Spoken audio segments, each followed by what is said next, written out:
Good morning everyone, today we are going to bake a typical Italian dish. I am not talking about pizza, I'm talking about focaccia. And we are not going to bake just one, we are going to bake 5 different kinds of focaccia. First, we're going to bake a focaccia with Biga. Then we're baking a sourdough focaccia.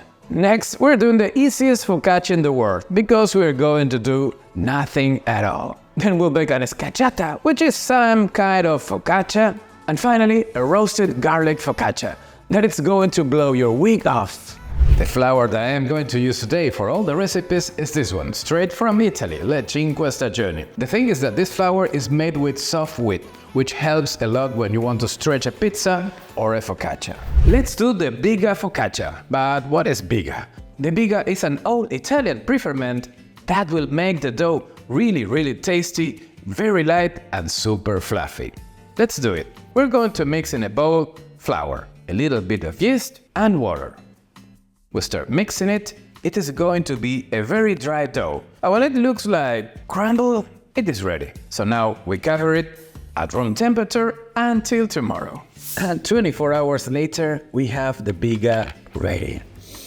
It smells like Biga. It's going to give the dough an incredible Italian taste. I unmold the Biga and slice it in a few pieces. Now I put them in the mixer bowl. And now we add the flour. Time to start the machine. And now I add the water very slowly. So now we go to speed 2. Here goes the salt. And a few minutes later, the olive oil. As soon as we see that the dough holds the paddle, the dough is ready. Now we put it on the counter and we give it a few stretching and foldings. Yes, like Richard Bertinet. Now we put it back in a bowl and let it rise slowly till it doubles in size. So what I recommend, instead of leaving this dough here on the counter for around 2 or 3 hours, you can take it to the fridge. Yes, to let it proof slowly overnight until tomorrow. That's what I'm going to do. And here's the dough 24 hours later. Take a look what the cold fermentation did with this dough. Give me the tray. Let's put some olive oil in the tray. And now with wet hands, let's unmold the dough. Wow, it's super bubbly. Here I go. May the gluten be with me. And now what we have to do again is to let it double in size. Yes, we have to wait again. But then we'll be ready to bake it. Wow, take a look at the Biga dough. It's full of bubbles and air. Wow, can't believe it. So, now let's go with the toppings. So for this focaccia, I'm going to do something different. I'm going to use onions, followed by some dried oregano. Now some kosher salt, and here I go with this incredible Parmesan cheese. And as usual, some olive oil. And as you know, this is the part that I like the most. Using my fingers to pinch this focaccia. This focaccia reminds me of something else. So let's take this focaccia to the oven. Focaccetta or fogaccetta.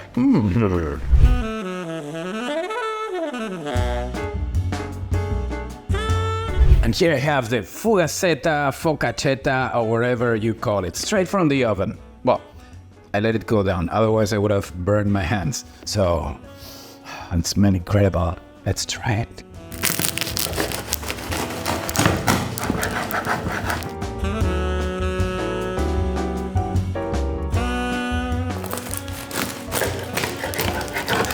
Take a look at this slice. I need to try this.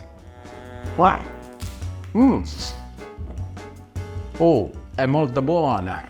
It's sourdough focaccia time. But what is sourdough? Long story short, sourdough is yeast. It is an artisan yeast that we're going to make fermenting flour and water. But if you want to learn more on how to make a sourdough starter from scratch, and with it make incredible country loaves and many more bakes, here's the link for you to subscribe to my course. Don't miss it and start right now.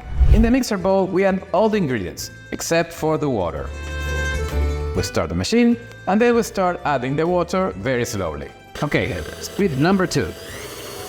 And when the dough holds the paddle, that means that the dough is ready. Now we put it on the counter, and we do some kind of flips and flaps to give it some shape.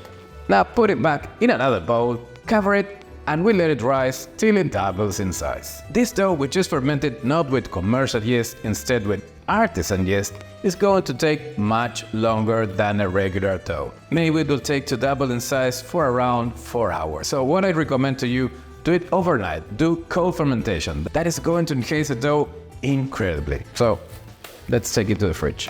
And here's the dough 24 hours later. Look at all the air that is inside this dough. Let's put it in the tray. Let's put some olive oil on the tray. And now with wet hands, we slowly mold the dough from the bowl. Time to put it in the tray. Wow! There we go. Good. So now I am going to let it rest for one last time for around 1 hour and we'll be ready to bake it. And here is the sourdough focaccia, perfectly proofed, ready to be baked. But first, let's do the topping. Take a look at these beautiful sliced cherry tomatoes. And now some dried chimichurri from Argentina, some salt flakes, and of course, a good drizzle of olive oil from Italy. Finger time! Take a look at that bubble. Isn't it sexy? And now, with all these colors, to the oven.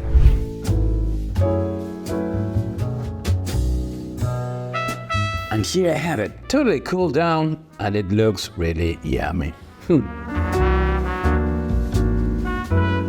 It smells and looks incredible. It's beautiful. And it's a pity to cut it, but it's time to try it.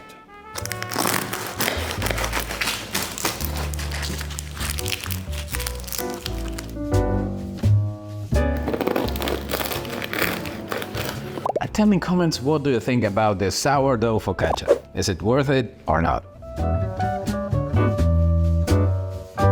Mamma mia, we are making the easiest focaccia there is. Why? Because we are going to do nothing at all. We start in this bowl with the yeast. And now we add the salt. Now we add the oil.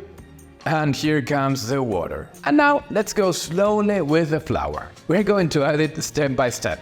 Always mixing with this Danish mixer, and it will slowly turn into a soggy dough. Yes, really wet. And that is all. As I told you, this is really easy. You have just to mix, no kneading, just mixing. And now that it's done, I'm going to cover it.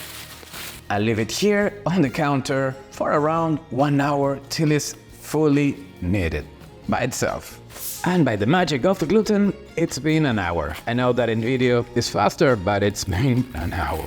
Let's check this. Oh.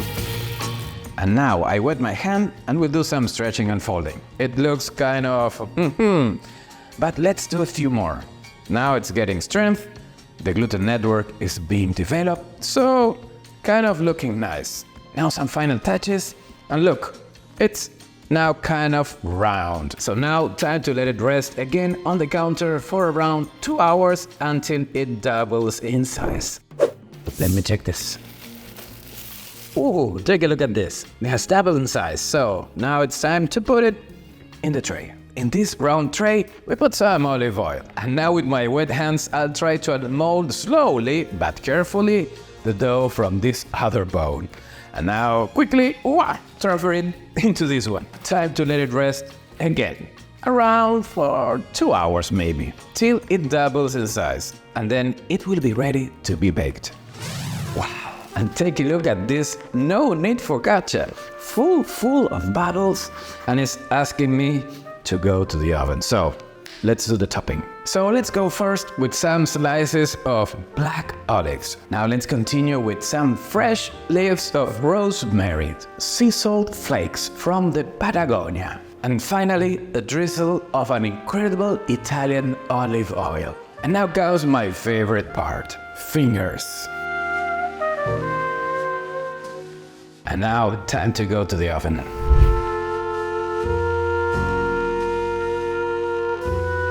And here we have the no-knead focaccia, totally cooled down and ready to be unmolded. So after all this work, or well, not too much work, let's try it.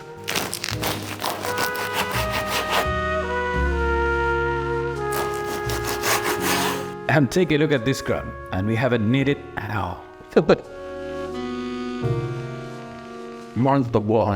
and now we're going to bake a different kind of focaccia, because it's not going to be baked in a tray. I am going to stretch it with my hands, but then I will bake it on the pizza stone. And the ingredients are In the mixer bowl, we add the flour. Now we add the rice flour, the semolina flour, a little bit of yeast, and we turn it on. Slowly, we add the water. Now we move to speed number 2. So now we add the salt, the olive oil. And now when the dough holds the paddle, the dough is ready. Now we put it on the counter and do a few slap and foldings. Now I put it in this bowl, cover it and let it rise till it doubles in size very slowly. And as I always tell you, it is better to proof this dough overnight, cold fermentation. That's going to give the dough much more air and make it even more tastier. So that's what I'm going to do. See you tomorrow. Take a look at the dough. It's perfectly proofed, ready to be stretched. Look at those bubbles. Now I put some semolina on the countertop and also on the edges of this incredible and bubbly dough. With the scraper, I slowly take it out. Okay, it's ready. And now I unmold it very gently. Now comes the best part, the finger part. And now some more semolina on the peel. Okay, straight to the oven.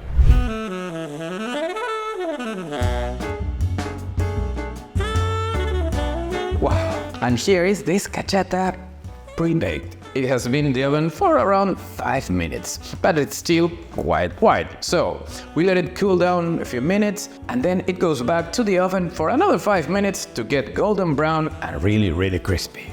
So this Italian flour, it's a really good flour. What? Oh, okay. Oh, okay. It's time to take it back to the oven for another 5 minutes and you see the difference.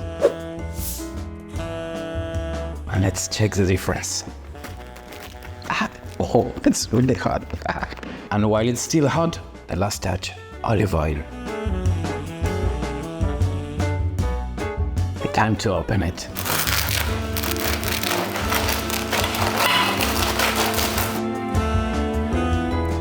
Bada como la fuma.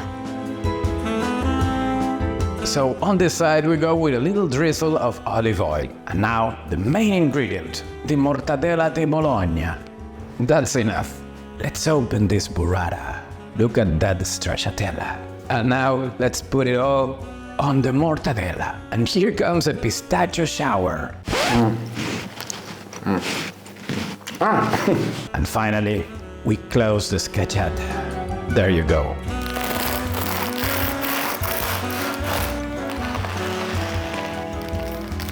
So what did I tell you? Did it change or not?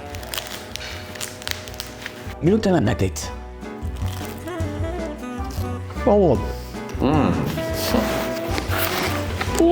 So finally, we have arrived to the last focaccia, focaccia number 5. And as you have seen, we've been kneading and baking a lot. So it's time to recycle dough. So I am using one of the other 4 doughs that you've seen me baking to do this one, which is kind of a garlic focaccia bread.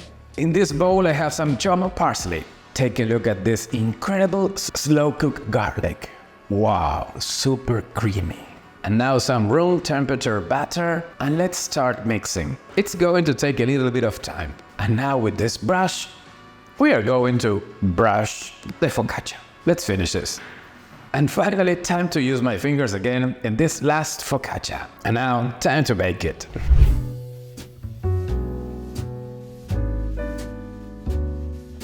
And here is the last focaccia of the night, or of the video. The garlic bread focaccia bread? Forget it. So, tell me in comments, which dough do you think I used to bake this focaccia? Meanwhile, I'm going to try it.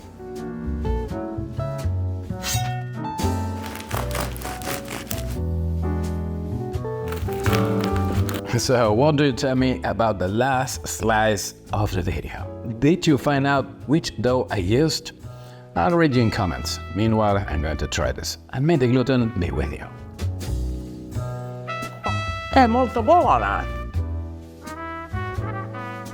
I hope you have enjoyed this video.